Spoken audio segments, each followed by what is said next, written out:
Hey everyone, my name is Matthew Ryan and I have a small indie publishing company called MV Born Games. In the back you can see some of the games that I've published under my brand, some party games, some TCG tools, some hobby games, stuff like that.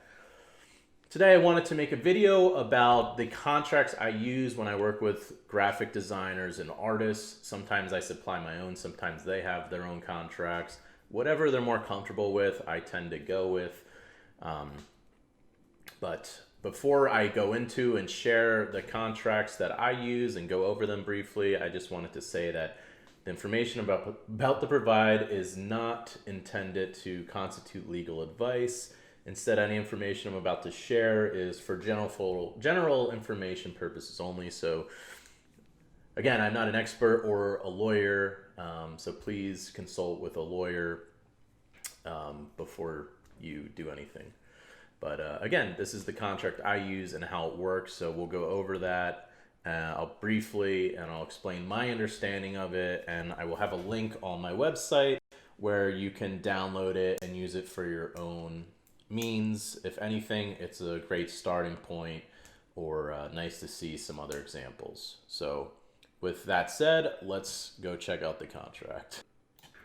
So here is the artist licensing agreement. So the beginning, we're going to put the date of when we want this contract to go into effect exactly.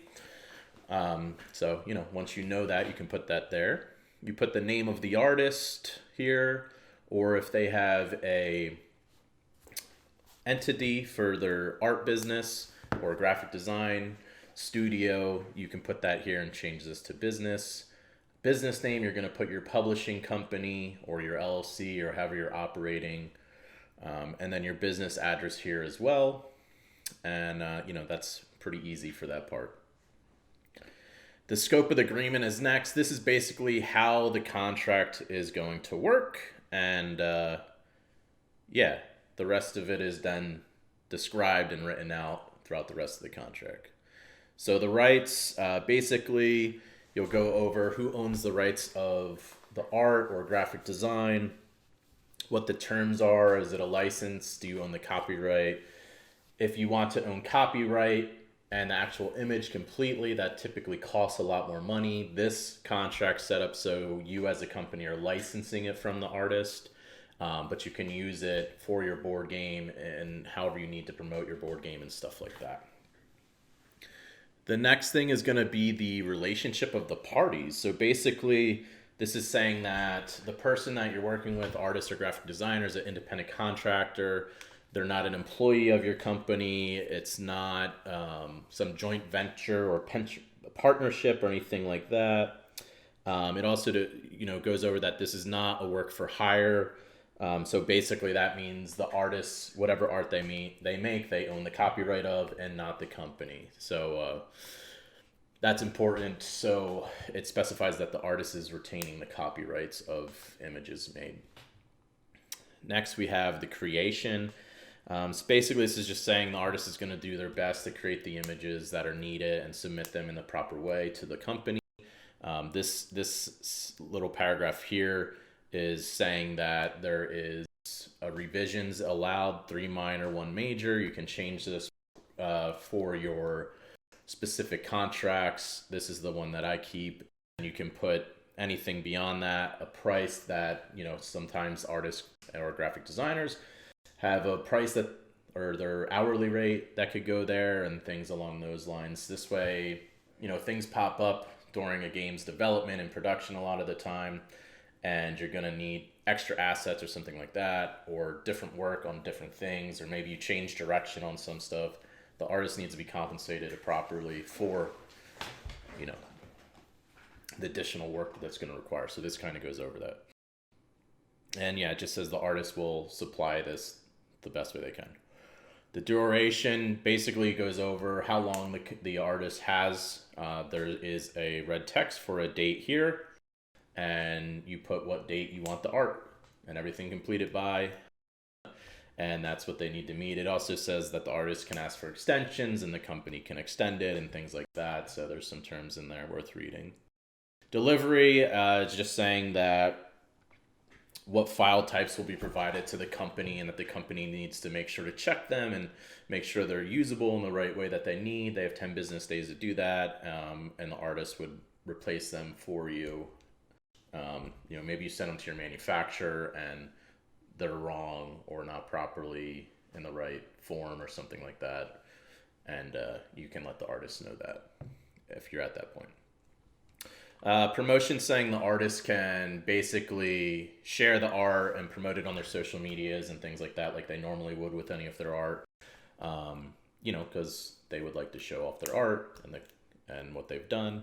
And then it goes into a little bit further, saying like if the company could ask the artist to help promote and do things above and beyond. If there's ever any out of pocket expense there, the company would pay that, but sometimes if artists or graphic designers are comfortable with this, I take it out. It's not a huge deal to me. I'm pretty casual with it, where I'm just like, hey, yeah, when we launch, please promote and say, hey, the game that I did the art for is on Kickstarter, check it out.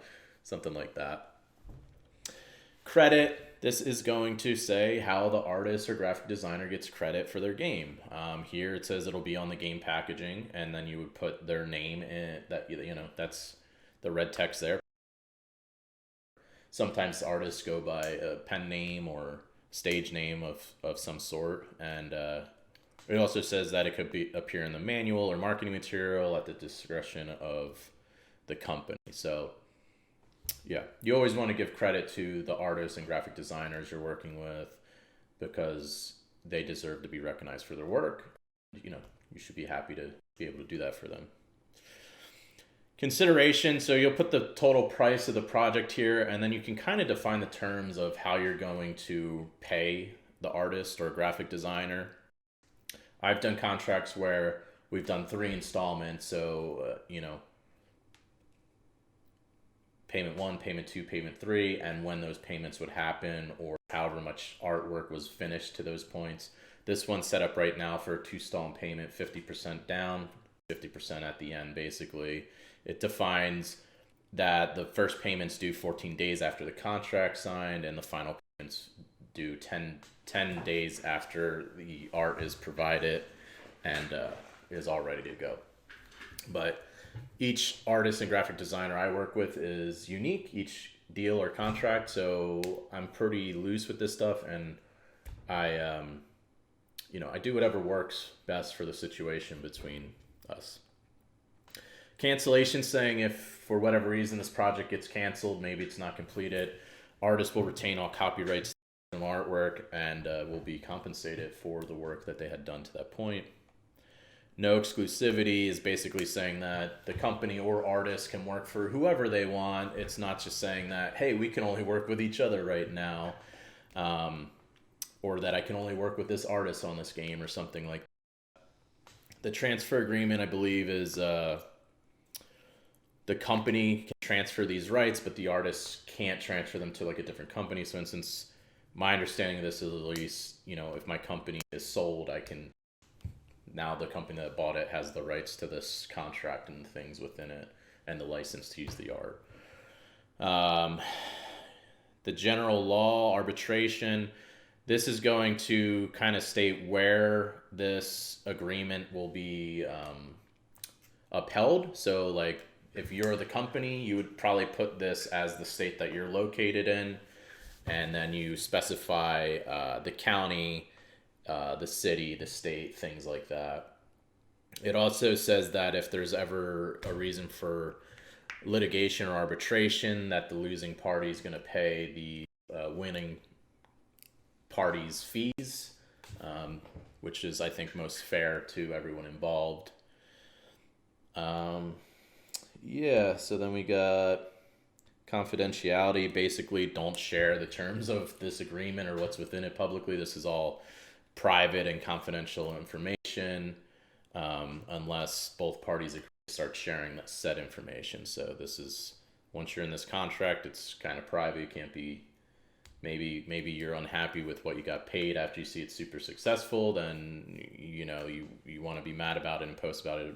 You really can't do that kind of thing, is my understanding of it. Again, not a lawyer. Seek a lawyer's advice, talk to a lawyer about your contracts and stuff like that. Uh, and then the next clause basically saying that is if any part of this contract is incorrect or invalid or illegal, that the rest of the contract will uphold. It won't just dissolve the entire thing. Then we go down to page 4, and basically, again, anything in red you can change to fit the terms of your need. You can change other things that aren't in red as well, obviously, but I highlighted artist just in case you want to work with a graphic designer. You can easily switch out and see where you can put the term graphic designer. Obviously, you would put your company here and the name of the company, and then this would be the artist's name or the name of their studio. Then page 5, you have Exhibit A. So basically, you're gonna bullet point and list out every asset that you need for the game. Like, I need a cover for I need art for the cover of the box. I need art for 10 unique characters. I need art for 45 unique cards. Whatever it is that you need. Or if it's with a graphic designer, you could even put like manufacture file preparation, or how many icons, or a game logo, stuff like that. So you want to list everything that they're going to be creating, and that's everything that they'll deliver when the contract's end. And then obviously you just put the total price of what it will be, what it's cost, what you and the person you're working with have agreed to. And yeah, so that's pretty much it to this. It's basic, straight to the point, pretty forward. That was my explanation of the contract I use and what it looks like and my understanding of it. Again, this is not legal advice. Seek legal advice from a lawyer. There will be a link on my website, www.mvborngames.com, so you could use said contract as a starting point or look at it more or whatever you need. There's also, so I have like a little blog on there that leads to my vlog, I guess. It's like a short description and then a video, step-by-step guides on other things I think indie publishers might find helpful, like how to self-fulfill your projects and save money, or how to arrange ocean freight and stuff like that. So if you want more videos like that, just leave a comment or join my email list or subscribe on YouTube or something like that. I'm going to be posting these up every now and then. Anyways, thanks again for watching, and I hope this was helpful for some. Have a great day.